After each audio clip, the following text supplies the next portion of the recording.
Ladies and gentlemen, boys and girls, children of all ages, the UDL is proud to present the most entertaining droid in the world. It is me, it is R2VGC. How we doing today, everybody? I hope you all are doing fantastic. So, here we are. It is week number 5 of the Underdog Draft League, and we're going over the team build in this video. So this week's opponent is the Pittsburg Steel Types, coached by Rhett, who, as you can see in the standings above me, is above me in the standings, as they are in 5th place, as I am sitting just outside of the playoffs right now in 7th place. So, without further nonsense, let's go on ahead and take a look at the team we're bringing. All right, guys. So the first Pokemon we're going to take a look over here is our Coughing. Coughing's ability of neutralizing gas cuts off all other abilities on the field, including Solar Power from Heliolisk, Drought from Ninetales, and then Chlorophyll from Vileplume, basically completely negating his entire Sun mode, which is one of his fast modes, which we want to be able to eliminate. The Eviolite item will increase the defense and special defense stat of not fully evolved Pokemon, which Coughing falls under that spell. Its move pool this week will be Will-O-Wisp, so we can burn the physical attackers, cutting their damage output in half. Poison Gas, which is a little bit of an interesting attack a lot of people don't use, especially in doubles. It's a spread move that has a 90% chance to poison each Pokemon on the opposing side of the field. And again, they'll lose their health, but that combined with Venom Drench should make it very interesting. So what Venom Drench does is it drops the special attack and the attack. And I want to say it drops the speed too, but I feel like that'd be too busted. Let me confirm that. It does. So it drops the attack, special attack, and speed of all the poison Pokemon by 1 stage. Yeah, that's pretty gnarly. And then you got Stockpile, which will increase both the defense and the special defense stat of the Pokemon by 1 stage. Unfortunately, I can only use that up to 3 times. So it's a little bit of a... It'll work. It should work because, again, the idea with Coughing, with neutralizing gas, is you keep it on the field as long as you can, getting rid of all of those pesky abilities. Now, you might be asking, well, R2, what about your abilities? Well, that's where our Archeops comes in at.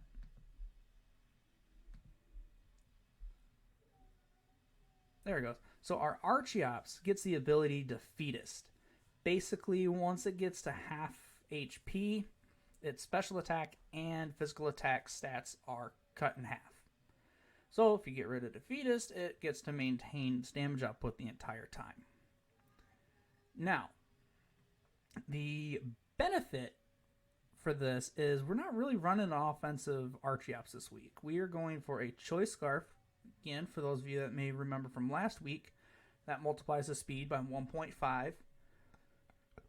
And we're going Tailwind.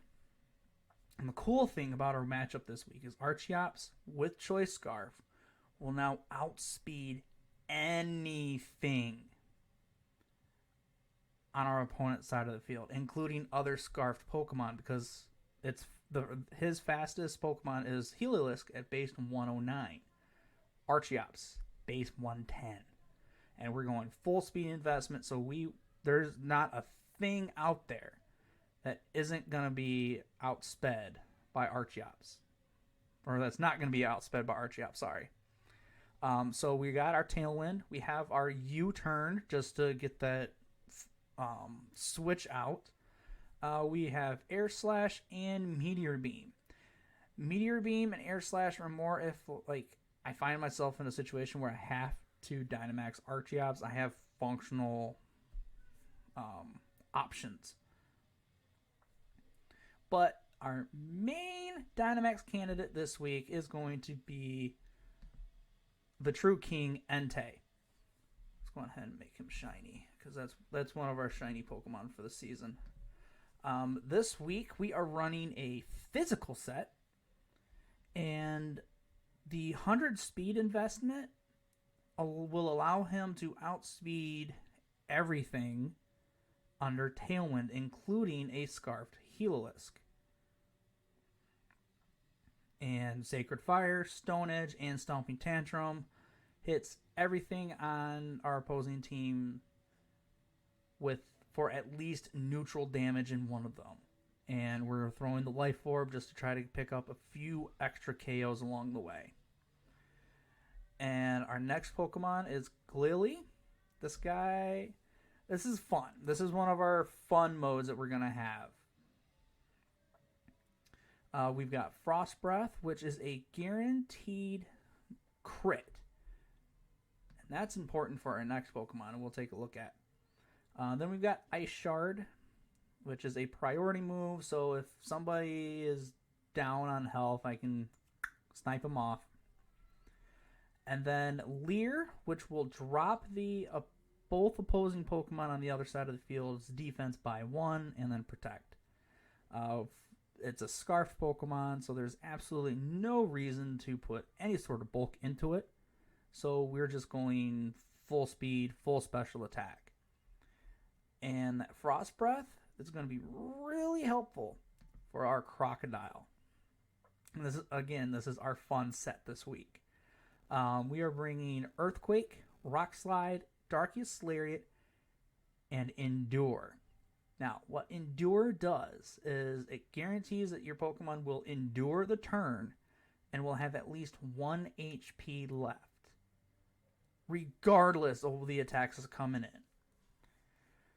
So, if we've got Glilly and Crocodile on the field, we can Frost Breath into our own Crocodile after it endures, and it'll do a huge chunk of damage, right?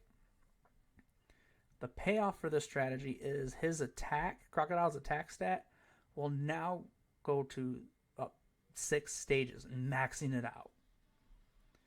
So a +6, 117 base Pokemon with the offensive stat of 185. Oh, there is nothing on his side of the field that will, if it's non-maxed, and is not named Mandibuzz or Orbeetle, a +6 Earthquake in this situation will KO it. Now, if they Dynamax it, or it's one of those other Pokemon, we might be we're chunking it at least. And now you're also probably wondering, like, well, what about speed?